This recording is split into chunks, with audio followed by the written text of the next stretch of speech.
ఇక్కడ విఘ్నేశ్వరుడు అన్నమాట. ఇక్కడ నుంచి పూజలు చేస్తారు విశిష్టంగా.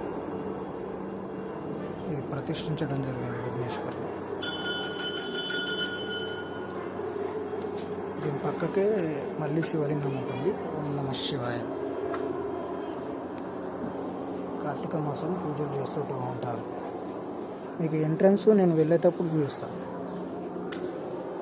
ఇక్కడ ప్రదక్షిణ చేస్తారు. ఇప్పుడు మనము గేట్ లోపలికి ఆల్రెడీ వచ్చామన్నమాట. ఫస్ట్ విఘ్నేశ్వరుని దర్శనం చేసుకోవాలనేసి వచ్చాం.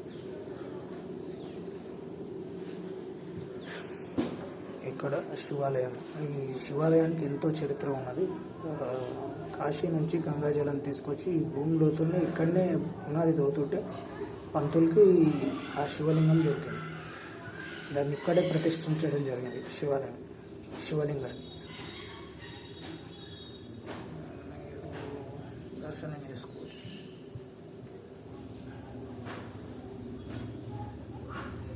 ఇంకా పక్కకు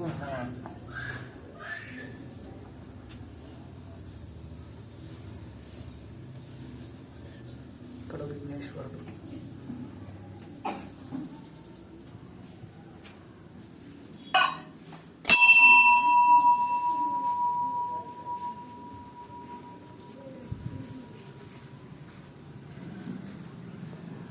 ఇక్కడ సాయిబాబా మందిరం ఉంటుంది. షిరిడి సాయిబాబాది ప్రతిష్ఠించారు ఇక్కడ.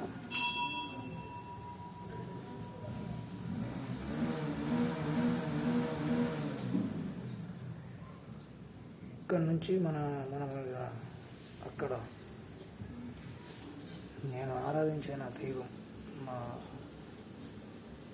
షిరిడి సాయినాథ్.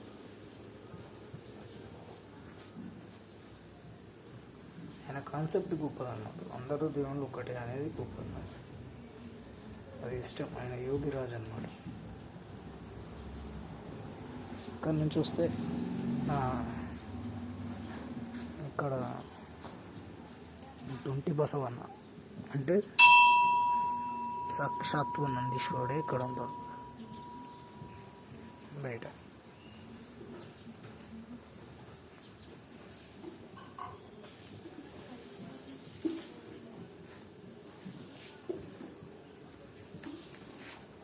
నేను ఆరాధించే నా దైవం, నన్ను విన్నంటూ ఉండి కాపాడే నా దైవం, నాకు ఒక గురువు, నాకు ఒక ఫ్రెండ్, నాకు అన్నీ ఆయనే సుబ్రహ్మణ్యేశ్వర స్వామి.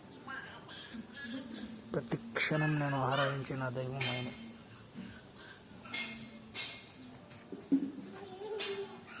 సుబ్రహ్మణ్యేశ్వరుడు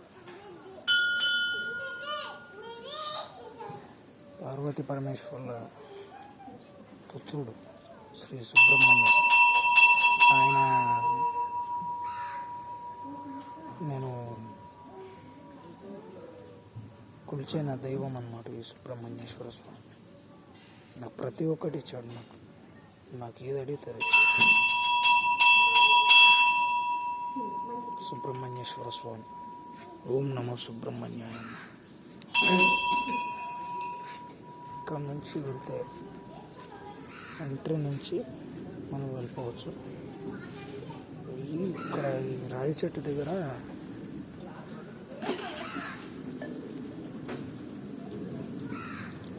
ఆంజనేయ స్వామి కొలువై ఉన్నాడు అన్నమాట.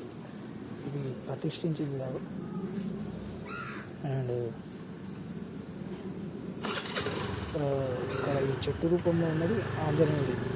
ఇక్కడే విగ్రహం దొరికింది. ఇక్కడనే దీన్ని ప్రతిష్ఠించడం జరిగింది. ఎంతో చరిత్ర ఉన్నది. పురాతనమైన దేవాలయం ఇది. ఇక్కడ పక్క నుంచి రాయి చెట్టు ప్రదక్షిణ చేస్తారు అన్నమాట. కార్తీక మాసంలో విశిష్టమైన పూజ. శివరాత్రిలో బాగా పూజలు జరుగుతాయి ఇక్కడ. ఇది గేట్ ఎంట్రన్స్ అన్నమాట. ఓకే, నచ్చితే లైక్ సబ్స్క్రైబ్ చేసుకోండి ఛానల్. లైకులు చేయండి. కొంతమంది లైకులు చేయడం మర్చిపోతారు. ఇలాంటి ఎన్నో మంచి వీడియోస్తో వస్తా ముందుకు. ఓకే.